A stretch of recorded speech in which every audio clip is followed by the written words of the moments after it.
Hi there, we're on day 42 of our Through the Bible in 1 year. Still in Exodus. They're getting ready to build all the stuff that God wants them to build. Now let's jump over there and we'll get into it.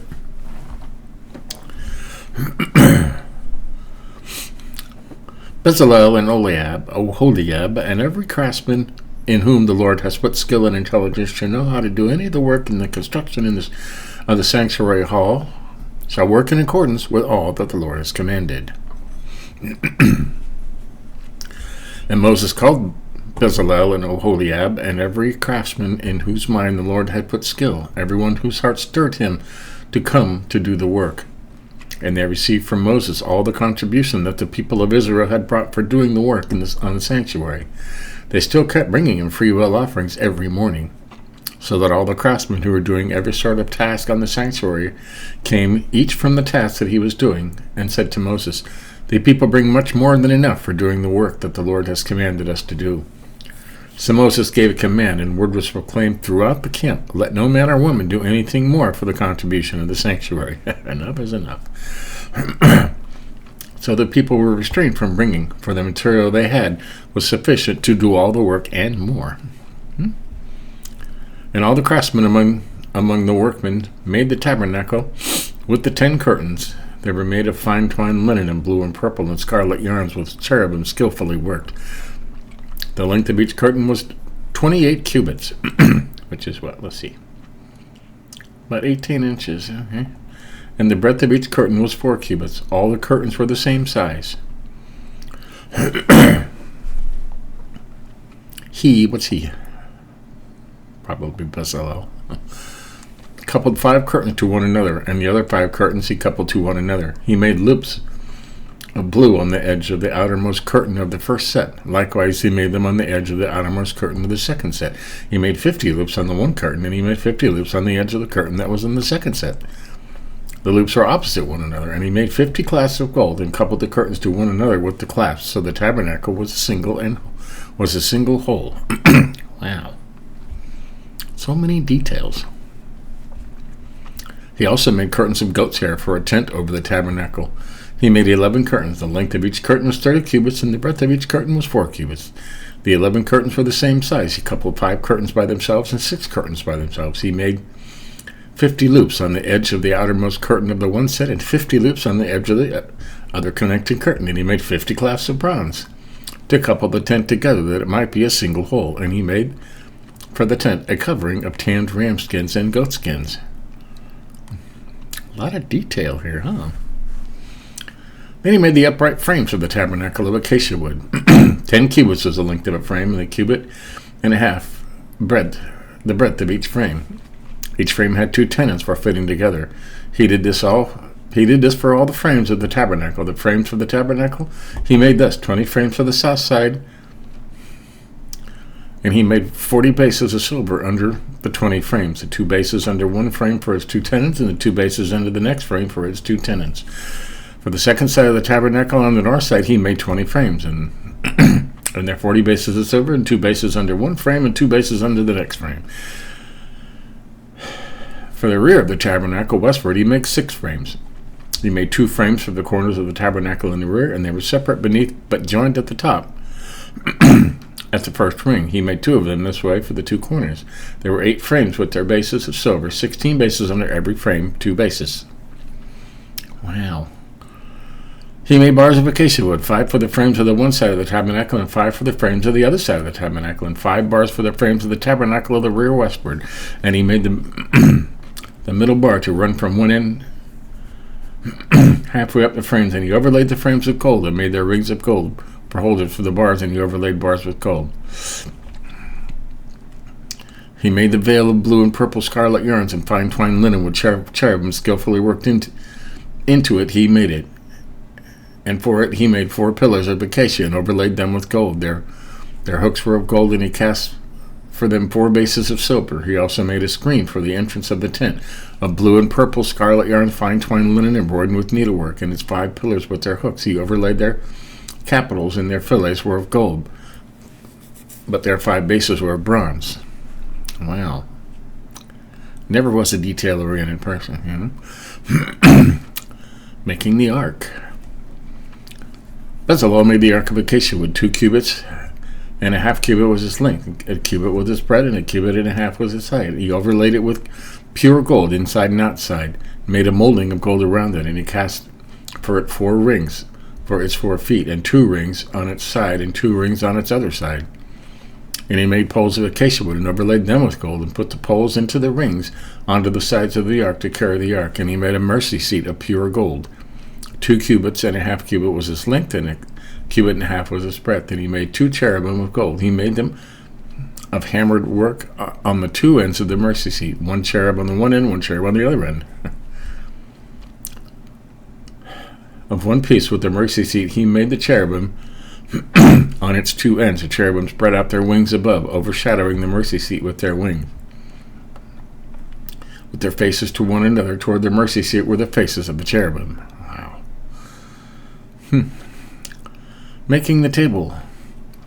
He also made a table of acacia wood. 2 cubits was its length, and a cubit was its breadth, and a cubit and a half was its height. He overlaid it with pure gold, and made a molding of gold around it, and he made a rim around the handbreadth wide, and made a molding of gold around the rim. He cast 4 rings of gold, and fastened the rings in the 4 corners of his 4 legs. Close to the frame were the rings and the holders for the poles to carry the table. He made the poles of acacia wood to carry the table, and overlaid them with gold. And he made the vessels of pure gold that were to be on the table, its plates and dishes for incense, and its bowls and flagons for which to pour drink offerings. Got that? Making the lampstand. Wow, this is not going to end, is it? He also made the lampstand of pure gold. He made the lampstand of hammered work. Its base, its stem, its cups, its calyxes, its flowers were on one piece with it. And there were 6 branches. This is a menorah, okay? There were 6 branches going out of its side, 3 branches of the lampstand out of one side, and 3 branches of the lampstand out of the other side of it. 3 cups made like almond blossoms on each with calyx and a flower on one branch, and 3 cups made like almond blossoms of each with calyx and a flower on the other branch. So for the 6 branches going out of the lampstand, and on the lampstand itself, that's the one in the center, were 4 cups made like almond blossoms with their calyxes and flowers, and a calyx of one piece with it under each pair of the 6 branches going out of it. The calyxes and their branches were of one piece with it. The whole of it was a single piece of hammered work of pure gold. And he made it 7 lamps, and its tongs and its trays of pure gold. He made it and all its utensils out of a talent of pure gold. A talent is 75 pounds. Wow. Making the altar of incense.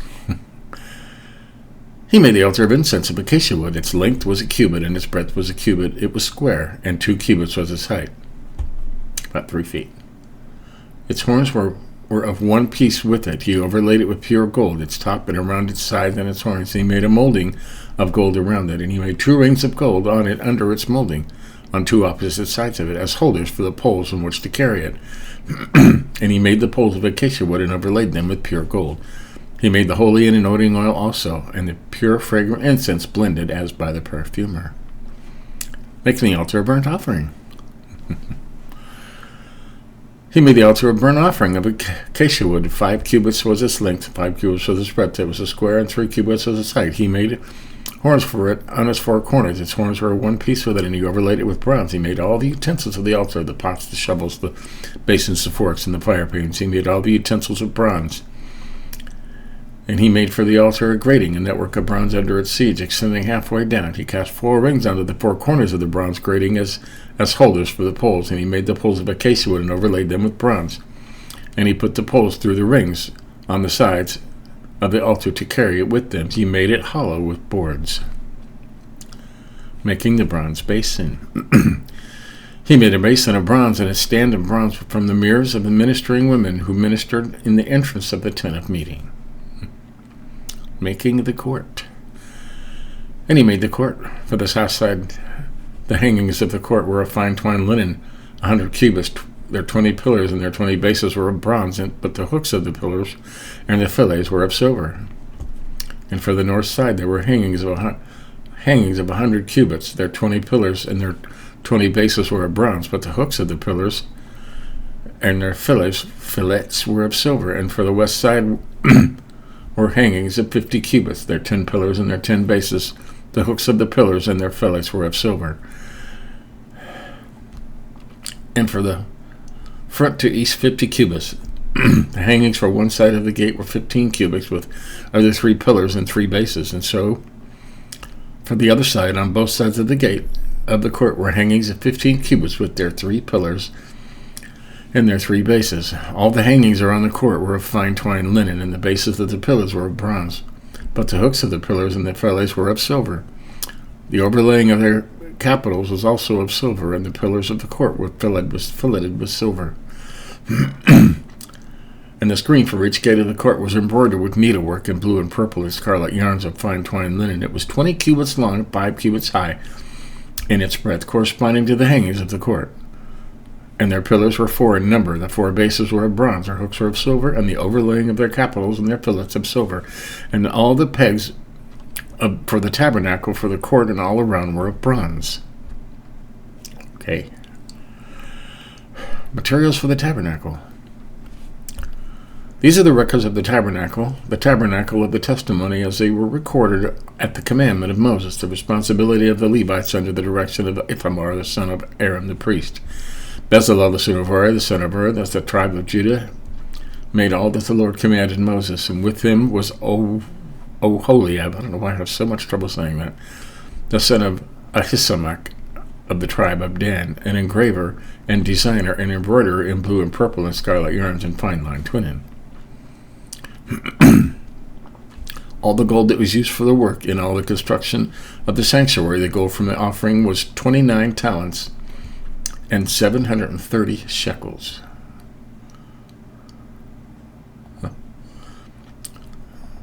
By the shekel of the sanctuary, the silver from those of the congregation who were recorded was 100 talents and 1775 shekels by the shekel of the sanctuary. A bekah, a head, that is, a half a shekel by the shekel of the sanctuary, for everyone who was listed in the record from 20 years old and upwards, 603,550 men. Well, that's just the men. They all had wives and children, okay? 100 talents of silver were made for casting the bases of the sanctuary and the bases of the veil. 100 bases for the 100 talents. A talent a base. And of the 1775 shekels, he made hooks for the pillars that overlaid their capitals and made fillets for them. The bronze that was offered was 20 talents and 2,400 shekels. With it he made the bases for the entrance of the tent of the meeting, the bronze altar and the bronze grating for it, and all the utensils for the altar, the bases around the court and the bases of the gate of the court, all the pegs of the tabernacle and all the pegs around the court. Wow. Now, we read most of this already when God was telling Moses how to make this stuff. And, I mean, I'm nobody to complain about how the Bible's written, but they could have just said he made it as God said. And so, that's today's reading, Exodus 36, 37, and 38.